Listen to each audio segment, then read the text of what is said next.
नमस्कार। नाड़ी वैद्य की बैठक में आपका हार्दिक अभिनंदन है, स्वागत है। और आप लोगों के भीतर उपस्थित ईश्वरीय चैतन्यता को प्रणाम करके आज के नाड़ी परीक्षण एक दार्शनिक दृष्टिकोण विषय पर चर्चा शुरू करते हैं। वैद्य जी कहते हैं, कस्य की दग्धति स्तत्र विज्ञातव्या विचक्षणे अध्येतव्यं च तच्छात्र सद्गुरुर्ज्ञानशालिनी। एक नाड़ी वैद्य बनने के लिए मनुष्य को नाड़ी से संबंधित विषय का अध्ययन करना चाहिए। सद्गुरु का मार्गदर्शन लेना चाहिए।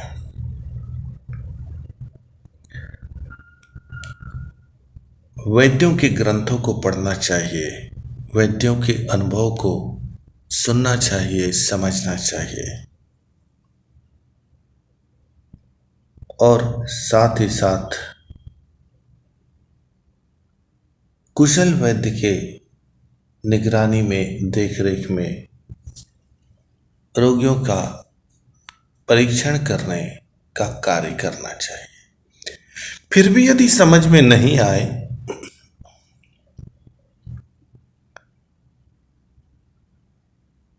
तो योग की साधना करनी चाहिए, ध्यान की साधना करनी चाहिए। और फिर भी लगे कि अभी और कुछ सीखने को बचा रह गया है,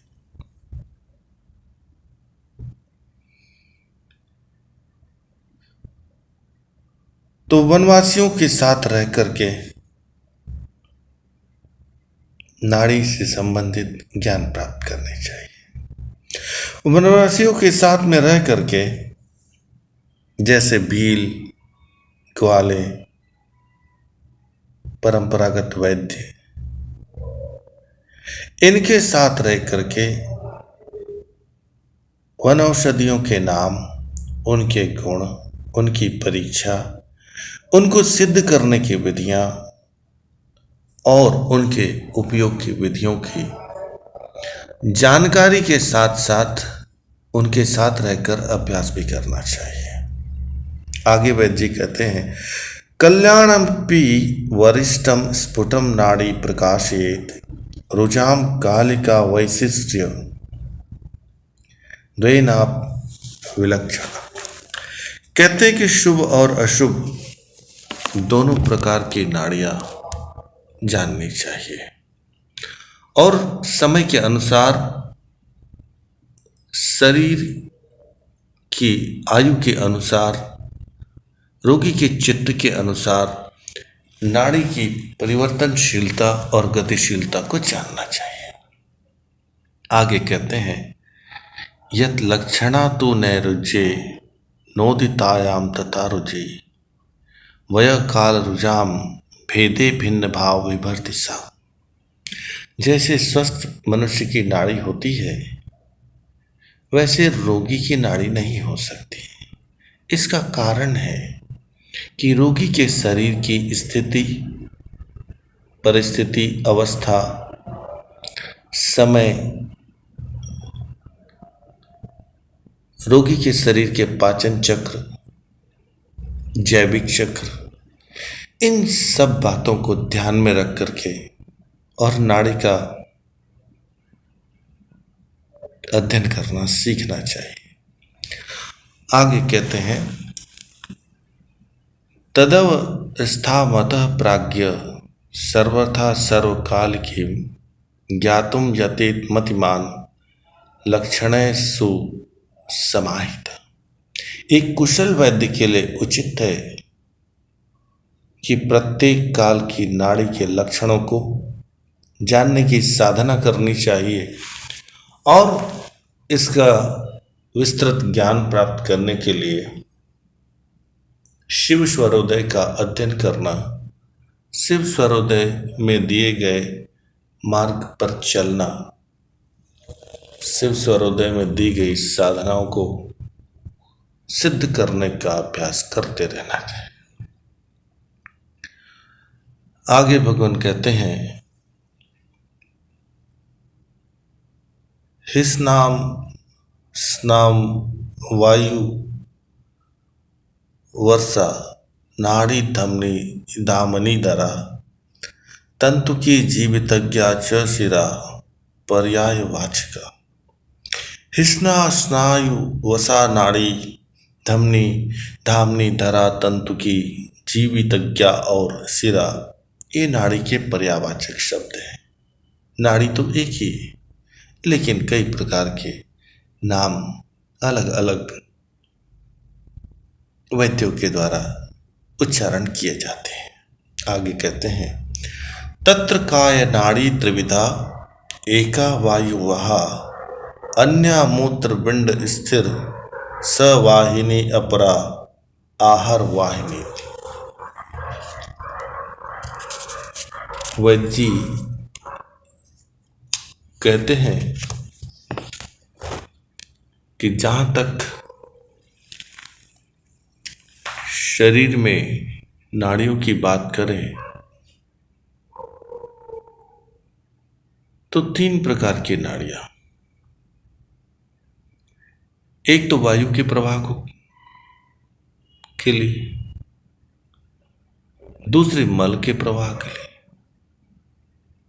मूत्र हड्डी और रस को बहती है, और तीसरी आहार को बहती है। तो वैद्य जी बताते हैं, नाड़ियां जो होती है इनमें सबसे प्रथम प्रकार की होती है जो वायु के प्रवाह के लिए होती है, दूसरी होती है वो मल मूत्र हड्डी और रस को बहाती है, और तीसरी आहार को बहाती है।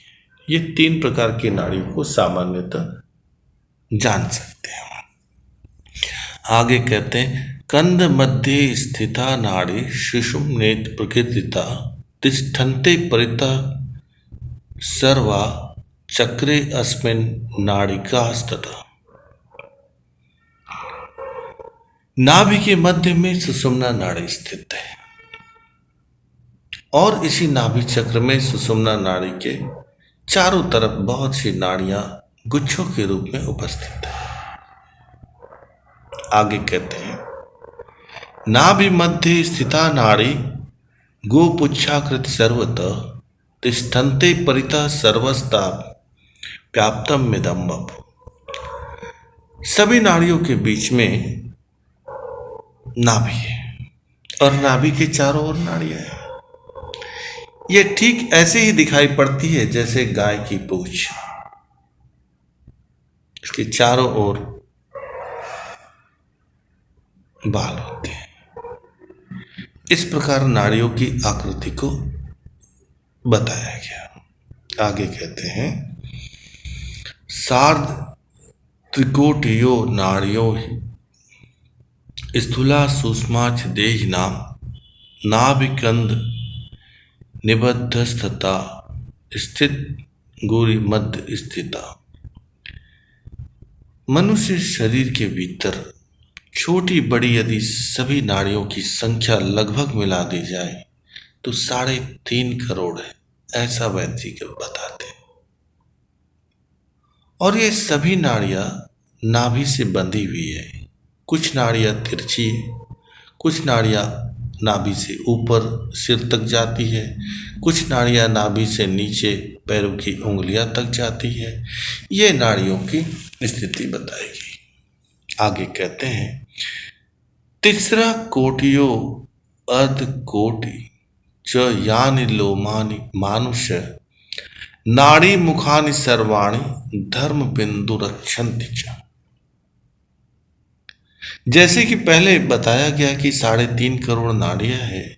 मनुष्य के देह में जितने रोमकूप है उतने नाड़ियों के मुख है, और उनसे पसीना निकलता है। आगे वैद्य जी कहते हैं, द्विसप्तति सहस्त्रंतु तासाम स्थूला प्रकीर्तिता देहे धमनयो धान्यस्ता पंचेंद्रिय गुणावा। उन 3.5 करोड़ नाड़ियों में 1072 स्थूल नाड़ियां हैं।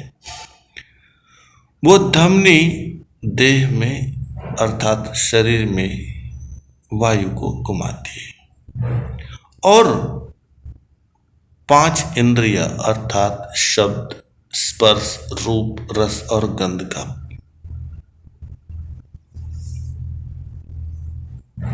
प्रभाव बनाती है। आगे कहते हैं तासांच सूक्ष्म सुशिराणि शतानि सप्त स्वच्छानि यैर सुकृद अन्न रस वहदति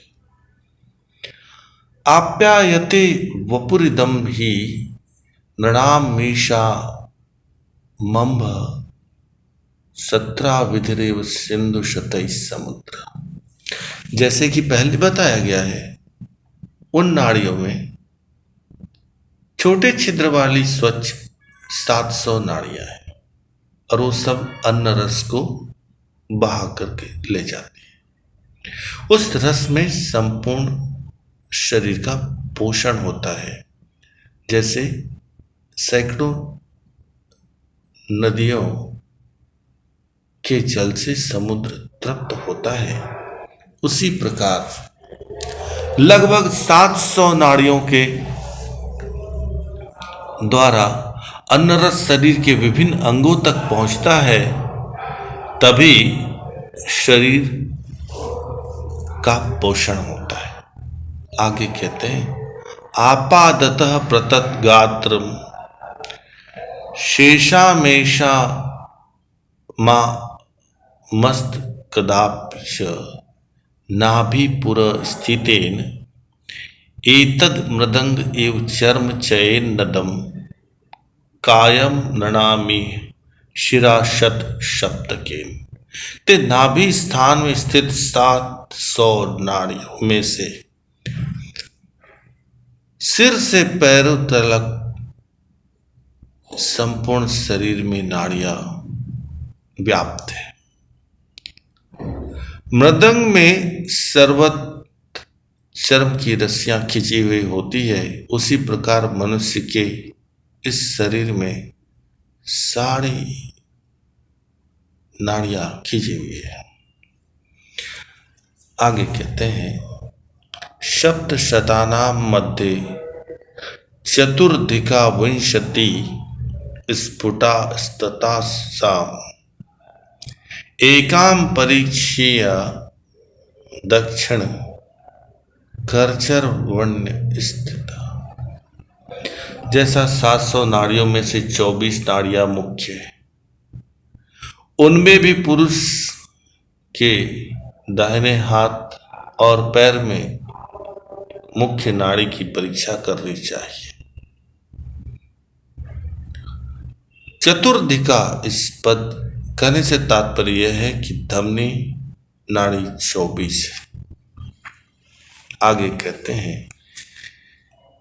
तीर्य कुर्मो देहि नाम नाभिदेशे वामे वक्रम तस्य पुच्छन्तु यामे ऊर्ध्वे मार्गे हस्त पादौ च वामौ तस्याधस्तता स्थितो दक्षिणौ तौ वक्रे नाड़ी द्वयं तस्य पुच्छे नाड़ी द्वयं तथा पंच पंच करे पादे वाम दक्षिण भागयो। अब वैद्य जी कहते हैं मनुष्यों के नाभि देश में अर्थात नाभि स्थान में तिरछा कूर्म स्थित है। बाईं तरफ उसका सिर है और दाहिनी तरफ पूंछ है। ऊपर के भाग में बाईं तरफ हाथ है और नीचे दाहिनी तरफ उसके पैर है। तो ये शरीर में वैद्यों के अनुसार नाड़ियों का एक अनुमान हुआ करता है। और उस कच्छप के मुख में 2 नाड़ी, पूंछ में 2, हाथ पैर में दाहिने और बाईं तरफ 5-5 नाड़ी को जानना चाहिए।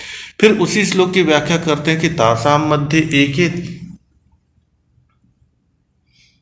पद लिखने का मतलब है कि हाथ और पैरों में 5-5 नाड़ियां हैं। उनमें पुरुष के दाहिने हाथ पैर की एक नाड़ी मुख्य स्त्री के वाम हाथ पैर की एक नाड़ी मुख्य है, अर्थात वैद्य को इनकी परीक्षा बड़े ध्यान से करनी चाहिए। इसीलिए कहा गया है कि वाम भागे स्त्रियाम योज्याम नाड़ी पुंसस्तु दक्षिणे इति प्रोक्तो मया देवी सर्वदेहेषु देहिनी। स्त्री के वाम भाग की पुरुष के दाहिने भाग की नाड़ी को देखना चाहिए, और यही सभी देहधारियों की नाड़ी देखने का एक विधान है। परंतु जो नपुंसक है उनमें प्रथम यह परीक्षा यह करे कि स्त्री पंड है या पुरुष पंड है, इस बात का ध्यान रखना चाहिए। और आगे कहते हैं कि नाड़ी देखने के लिए हाथ की कलाई की नाड़ी,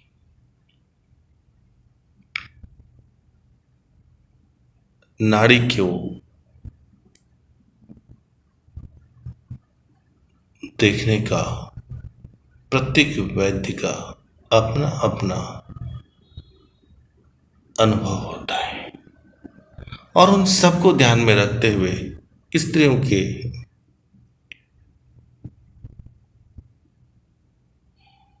बाएं भाग की और पुरुष के दाहिने भाग की नाड़ियों का अध्ययन करना चाहिए।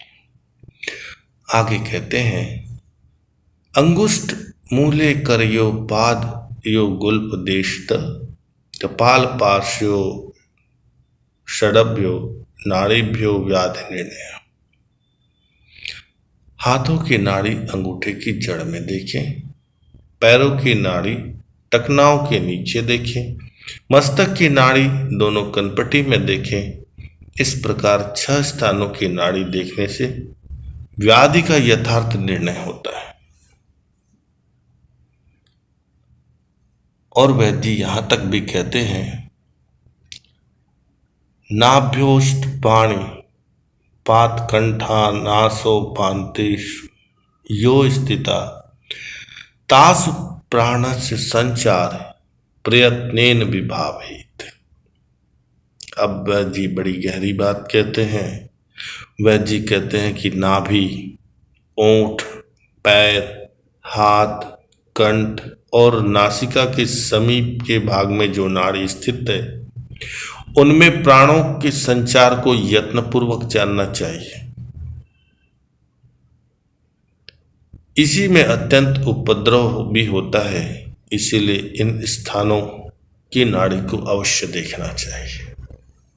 आगे कहते हैं पाणित पाण कंठानाम साक्षी कर्ण जीवान मेढगा वाम दक्षिण तो लक्षया षोडश प्राण बोधका।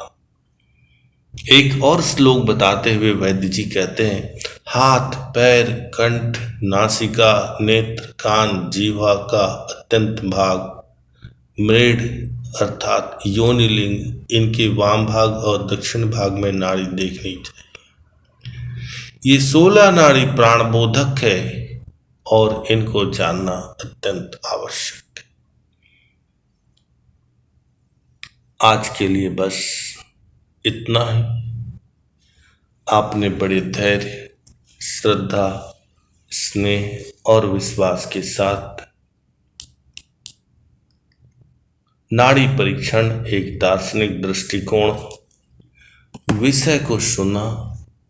इसके लिए हम आपके हृदय और मस्तिष्क के आभारी है, ऋणी है। इस चर्चा के दौरान यदि कोई शब्द उच्चारण दोष, कोई तर्क आपको उचित न लगे, आपके हृदय को ठेस पहुंचाए, इसके लिए हम आपके हृदय और मस्तिष्क से क्षमा की याचना करते हैं। और शास्त्रों में कहा गया है, गुरु भी कहते हैं फल्गु त्यक्त्वा सारम ग्रहीतव्यम, व्यर्थ को त्यागिए, सार को ग्रहण कीजिए। अनावश्यक तर्क व वितर्क में अपने जीवन काल को व्यर्थ मत गवाइए। नाड़ी देखना वैद्य का कर्म है, आपको वैद्य से सीखना चाहिए।